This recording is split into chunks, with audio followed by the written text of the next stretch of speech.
Dolores Cannon's concept of the subconscious significantly departs from the traditional psychological understanding.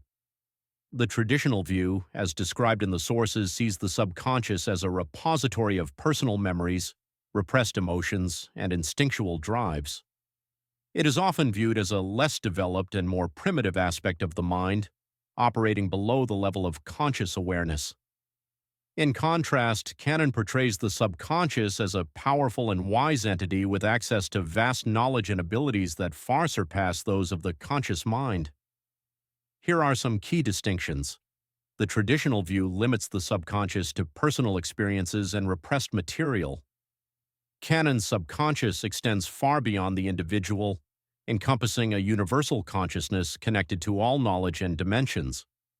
For example, her subjects, under hypnosis, describe accessing the Akashic Library, a repository of universal knowledge, through their subconscious minds.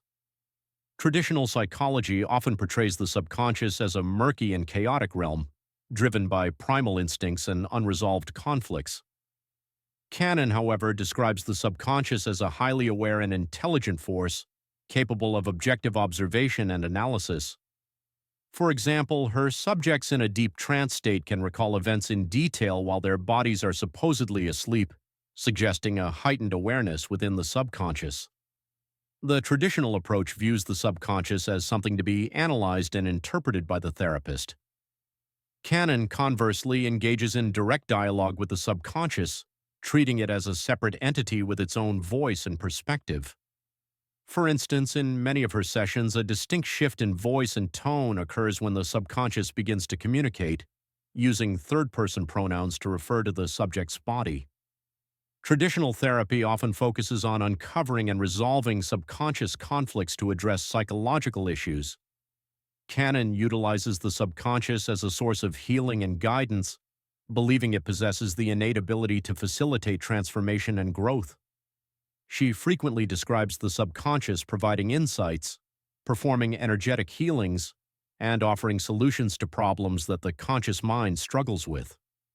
Cannon's work suggests that the subconscious, as she understands it, operates on a much higher level than the subconscious traditionally recognized by psychology. She seems to be tapping into a realm of consciousness that transcends the limitations of the individual ego and connects to a broader universal awareness. This concept aligns with ideas like the higher self or oversoul found in various spiritual traditions. The subconscious versus the astral body. The sources depict Cannon's concept of the subconscious as distinct from the astral body. Here's why. Function. The astral body is typically understood as a subtle energy body that allows consciousness to travel beyond the physical body during sleep, meditation, or out-of-body experiences. Cannon's subconscious, while capable of accessing other realms and communicating with non-physical beings, is not presented as a vehicle for such travel. It's described more as a source of knowledge and a facilitator of communication rather than a body that separates from the physical. Location. The astral body is often associated with a specific plane or realm of existence. Cannon's subconscious appears to operate on a higher level, accessing information from various dimensions and interacting with beings of pure energy. For example, subjects describe accessing a library containing universal knowledge, suggesting a realm beyond the typical astral plane. The subconscious versus the soul. It is important to note that Cannon's subconscious does not seem to be the soul itself. Instead, it appears to function as a bridge between the conscious mind and the soul. Accessing soul memories. The sources describe the subconscious as a key to unlocking memories held within the soul, including past lives, experiences between lives, and even information about the soul's origins. Communicating with the soul. In some cases, the subconscious allows for direct communication with the soul, offering a deeper understanding of the individual's true nature and purpose. The subconscious versus the oversoul. Cannon's subconscious bears a closer resemblance to the concept of the oversoul. Both are characterized by vast knowledge and wisdom. The oversoul is often described as a higher aspect of the self, connected to a universal consciousness and possessing a broad perspective on life and existence. Cannon's subconscious similarly demonstrates a vast knowledge base, accessing information that transcends the individual's personal experiences. Guidance and healing. The Oversoul is often seen as a source of guidance and healing, offering insights and support for the individual's growth.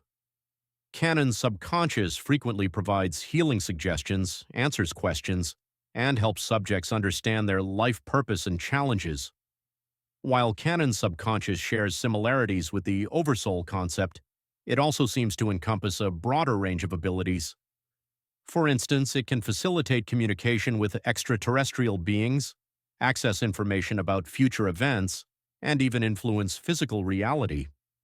This suggests that Cannon may be tapping into a level of consciousness that extends beyond traditional definitions of the subconscious or even the Oversoul.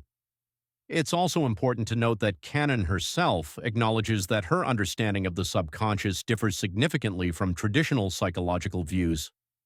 She states that she doesn't have a specific name for this force and uses the term subconscious for lack of a better alternative. This suggests that her concept may not fit neatly into existing categories. Based on the information in the sources, it appears that Cannon's subconscious is not synonymous with the astral body, but aligns more closely with the concept of the Oversoul, albeit with additional capabilities and a wider scope of influence. However, her work suggests a unique perspective on the nature of consciousness that may challenge existing frameworks and require further exploration. Here are 20 weird facts about the subconscious in Dolores Cannon's books. Screen memories. The subconscious mind can create false memories, called screen memories, to protect the conscious mind from traumatic or disturbing experiences. These screen memories often involve animals, particularly owls, replacing the actual event with a less threatening image. For example, one subject recalled a giant owl swooping over his car, which under hypnosis turned out to be an encounter with an alien craft. The subconscious speaks in third person. When communicating through a subject under hypnosis, the subconscious refers to the subject's body in the third person, using pronouns like he or she. This detachment suggests that the subconscious operates as a separate entity, distinct from the subject's conscious personality. Direct communication with aliens. The subconscious mind can facilitate communication with extraterrestrial beings. In The Custodians, Cannon describes several cases where aliens communicated directly through her subjects while in a deep trance state. Molecular changes in the brain. The subconscious can reveal information about physical changes occurring within the body, even at a molecular level. One subject, under hypnosis, described undergoing molecular changes in her cranium, possibly related to her work with alien energies. The library. The subconscious mind can access a vast library of universal knowledge, often described as a physical building with books, holographic images, and a guardian or caretaker. This library contains information on a wide range of topics, from history and science to metaphysics and spirituality. Vibrational communication. The subconscious can perceive and interpret communication that goes beyond human language, such as the messages carried by the wind or the songs of dolphins and whales. The subconscious can block information. The subconscious can prevent access to certain memories or information if it deems them too traumatic, or if the timing is not right for the subject to know. The subconscious can predict future events. Through hypnotic regression, the subconscious can reveal information about future events, although these predictions are often presented symbolically and require interpretation. Ancient knowledge resurfacing. The subconscious mind can hold memories from past lives where individuals served as keepers of sacred knowledge in secret mystery schools. This knowledge, once hidden, is now becoming more accessible as humanity evolves.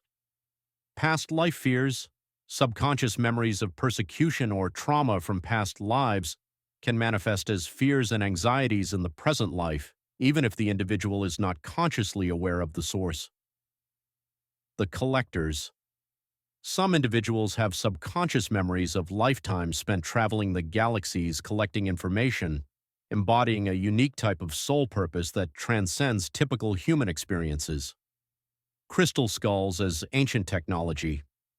The subconscious can reveal information about ancient technologies, such as crystal skulls, and their use for communication, healing, and accessing knowledge. Soul travel creates universes. Through the subconscious, individuals can access memories of soul travel experiences where they helped create universes and galaxies. These experiences suggest a level of consciousness that operates beyond the limitations of physical reality. Language acquisition. The subconscious mind can facilitate the acquisition of languages without conscious effort or training. Some individuals under hypnosis have spoken or understood languages they had no prior knowledge of. The subconscious works symbolically. The subconscious often communicates through symbols, dreams, and intuitive feelings rather than direct language. Understanding these symbols requires a different way of thinking and interpreting information. Accessing the subconscious requires stillness. The subconscious is best accessed through a quiet and receptive mind. Distractions and mental chaos can hinder communication with the subconscious. Not everyone understands. Not all individuals are receptive to the information revealed through the subconscious. Some may find it too challenging or unconventional to accept. Connecting to a higher council. The subconscious can connect to a council or group of beings on a higher dimensional level that oversees the dissemination of information and guides humanity's evolution. The subconscious understands timing. The subconscious mind is aware of the importance of timing and may withhold information until the appropriate moment for its release. The subconscious is not the same as the traditional view. Dolores Cannon repeatedly emphasizes that her understanding of the subconscious is not equivalent to the traditional psychological view. She believes she is accessing a much deeper and more powerful aspect of the mind.